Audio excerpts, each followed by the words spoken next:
आपण पाहत आहात आपला महाराष्ट्र न्यूज। वाशिम तालुका दंडाधिकारी तथा तहसीलदार निलेश पळसकर कार्यालयात उपस्थित असूनही मौजे बोराडा येथील मायबाप शेतकरी बांधवांना भेटण्यास टाळाटाळ करीत आहे। मौजे बोराडा या गावातील उडाळ सरपंचांचा आरोप, राशन दुकानदारावर गावातील 2 दिवस आधी प्रत्येकाच्या घरी जाऊन राशन पाहिजे असेल तर मशीनला अंगठा लावा, नाही तर राशन भेटणार नाही अशी दमदाटी करून जबरदस्तीने शेतकरी मायबापाची मशीनला अंगठा लावून राशन हडप करण्याचा अजब कारभार बोराडा मौजे येथे घडत असून वाशिम तालुका दंडाधिकारी तथा तहसीलदार या गावकरी लोकांची तक्रार घेणे दूर पण भेटण्यास पण टाळाटाळ करीत असल्याचा आरोप शेतकरी गावकऱ्यांचा आहे। 2 ते 3 दिवसात आम्हा गावकऱ्यांना न्याय मिळाला नाही तर आम्ही तहसील कार्यालयासमोर आंदोलन करू असा इशारा शेतकरी बांधवांनी दिला आहे।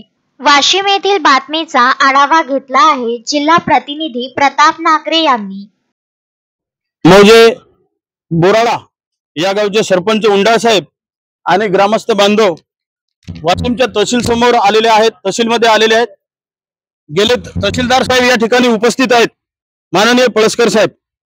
ही अत्यंत गंभीर गोष्ट आहे, तरी सुद्धा पळसकर साहेब एक लोकप्रतिनिधी सरपंच साहेब असून 1 तासापासून त्यांच्या दरवाजा पुढे एवढ्या लोकांना घेऊन बसलेत, परंतु त्यांनी अद्याप बोलवलेलं नाही। हा राशन घोटाळ्याचा प्रकार आहे। मौजे बोराडा हिस्से या गावातल्या लोकांना अनेक दिवसापासून 3 महिन्याचं राशन मिळालं नाही असं या बांधवांचं म्हणणं आहे। तसंच त्या ठिकाणी जे खाण कामगार आहेत, जे बाहेरून आलेले आहेत, त्यांना तर हा राशन दुकानदार राशनच देत नाही।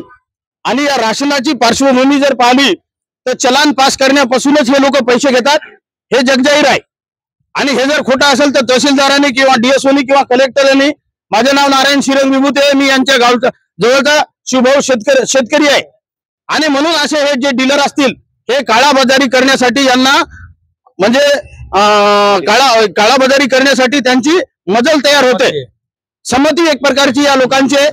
जर तहसीलदार साहेबांनी आणि डीएसओनी जिल्हाधिकाऱ्यांनी जर वेळीच लक्ष घालून या बांधवांचं राशन यांना दिलं नाही, देण्यात यावं, त्या संबंधितावरती जी काही कायदेशीर कार्यवाही असेल ती कार्यवाही करावी। जर कायदेशीर कार्यवाहीपासून त्यांना कुठलेही अभय दिलं तर लक्षात घ्या, हे बांधव मोलमजुरी करून या ठिकाणी आलेले आहेत। आज गावखेड्याची परिस्थिती अशी आहे की गावामध्ये मजूर मिळत नाही, शेतीचे काम धंदे करून ह्या ठिकाणी आलेले आहेत। राशन दुकानदार सुद्धा माझ्या परिचयाचा आहे, मी आताच त्याच्याशी बोललो तर त्याचं असं म्हणणं आहे की मी राशन वाटलेलं आहे। मग राशन जर वाटलेलं असतं तर या बांधवांना काय काम धंदे सोडून या ठिकाणी येण्याचा शौक आहे का? तर अजिबात नाही। म्हणून कुठेतरी हा राशन दुकानदार खोटं बोलतोय, याच्यामध्ये माझ्या मनामध्ये तरी काही तीळ मात्र शंका नाही। परंतु वाशिम पासून जिल्ह्याच्या कचेरीपासून 10 किलोमीटरवर असलेल्या गावात जर ही परिस्थिती असेल तर निश्चितच वाशिम जिल्ह्यामध्ये मोठ्या प्रमाणामध्ये राशनचा काळाबाजार होते, याच्यामध्ये सुद्धा माझ्या मनामध्ये काही शंका नाही। माझ्या मागे परभणीमध्ये गुन्हे दाखल झाले, हिंगोलीमध्ये मोठमोठे लोक होते, तिथे सुद्धा गुन्हे दाखल झाले। आणि वाशिम जिल्ह्यामध्ये सुद्धा मोठ्या प्रमाणामध्ये राशन घोटाळा असण्याची शक्यता आहे। या प्रशासनाला मी विनंती करतो एक शेतकरी या नात्यानं की बांधवांनो, ज्या अन्नधान्यासाठी मोताज असलेल्या या देशाला धनधान्यानं समृद्ध करण्याचं काम शेतकऱ्यांनी शेतमजुरांनी केलेलं आहे। आणि तुम्ही वाटण्याचं काम जर वाटण्यामध्ये त्यांचा हिस्सा टाकत असाल तर उद्या तुम्हाला नक्कीच तुमचे कपडे काढून मारण्याशिवाय आम्ही राहणार नाही, एवढा इशारा सुद्धा देतो। आणि या ठिकाणी परत 2 दिवसात आंदोलन करण्यात येईल। माननीय तहसीलदारांना या व्हिडिओच्या माध्यमातून, मला काही प्रसिद्धीची हवस नाही किंवा मला काही देणं घेणं नाही, परंतु या लोकांचा वाटप जर व्यवस्थित जावत नसेल आणि यांचं 3 महिन्याचं राशन जर दिलं गेलं नसेल तर त्वरित रातोरात यांनी आदेश काढायला पाहिजेत आणि राशन वाटप करणं सुरू करावं।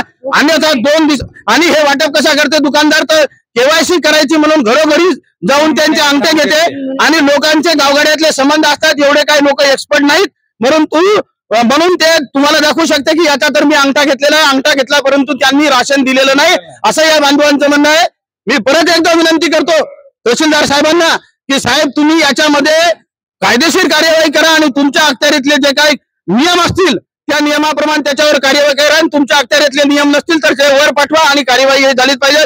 आणि यांना 3 महिन्याचं यांचं जे काही पेंडिंग राशन असेल ते मिळालंच पाहिजे, ही मी तुम्हाला नम्रतापूर्वक विनंती करतो। 19 क्विंटल चावल काळ्या बिळा वाजू नका। अजिबात नाही. माय जो उपाशी मरायलो टाळ्या वाजवायला आपण गेलो मला काय नाही.